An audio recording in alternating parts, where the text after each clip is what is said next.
Labas, Alfreda. Labas, Ana. Kokį klausimą pagvildensim šiandieną? Apie visatos globą. Nagi.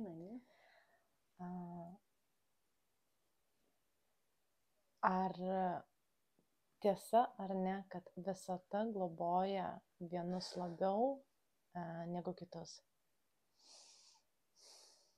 Myli labiau vienus negu kitus? Man iškart norisi užduoti klausimą, kaip tu supranti visatą? Kaip kokią labiau arba mažiau mylinčią mamą?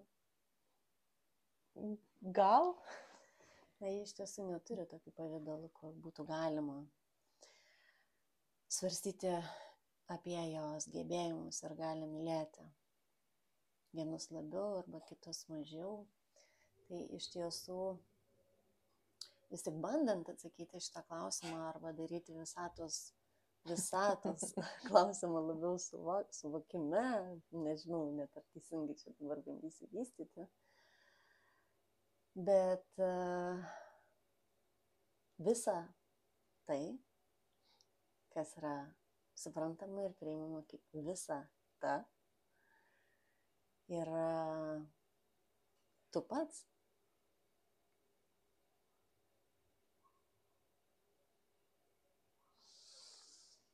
Nuo to atsispiriant, tikrai yra taip, kad vieni save myli labiau, kiti mažiau.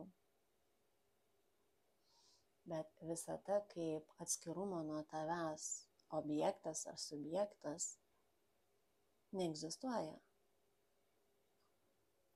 Todėl nėra kažkokio tokio, nežinau, globaliai didelio darinio, net ir energijos, kuri skirtingai nukreiptų energetinius spindulius, globoti vieną labiau, kitą mažiau. Taip jau yra, kad vis tik tie energetiniai spinduliai egzistuoja, tačiau tu esi spindulio impulsas, kuris vis tik tą labiau globojantį, ar labiau tausojantį, labiau reaguojantį, labiau mylintį, labiau esantį, kuriantį spindulį nukreipi nuo savęs kaip centro į išorę, kur pasekoje toje išorėje kaip pasekmes tu gali aptikti tą didesnę arba mažesnę meilę. Kaip sėkmės alternatyvos, kaip gausos alternatyvos, kaip nepriekaištingo, laimingo gyvenimo pavidalus ir panašiai. Visata yra visa tai. Tik kodėl visata nesivadina visa tai? Todėl, kad visata, nukreipiant nuo savęs į kažką, į visą tai, svarbiausias vis tik kūrėjas yra visata,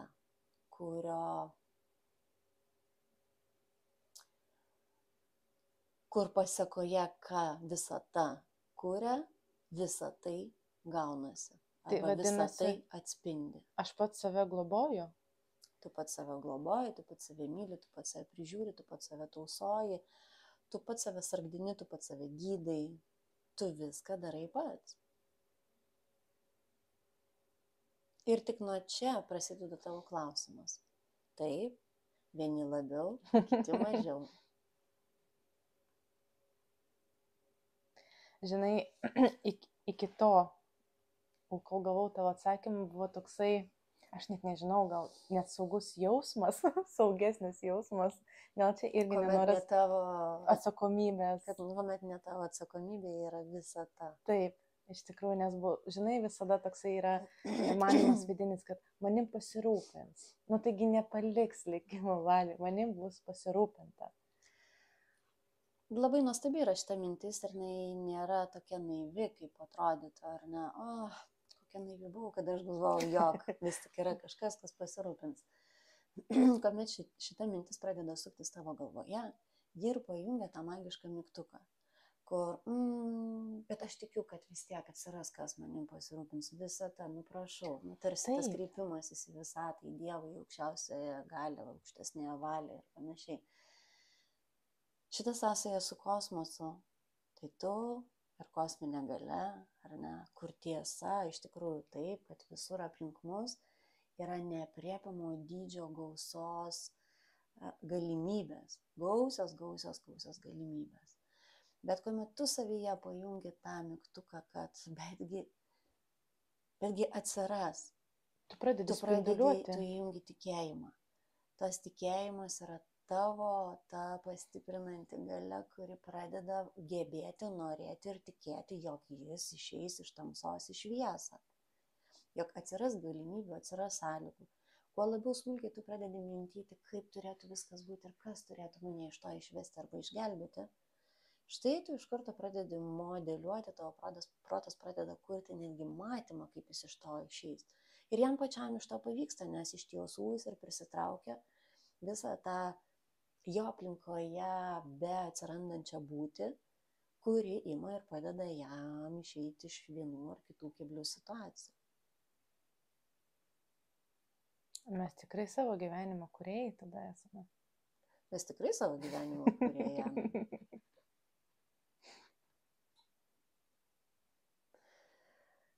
Ir ne tik savo, mes gyvenimo kūrėjai. Mes gyvenimo kūrėjai.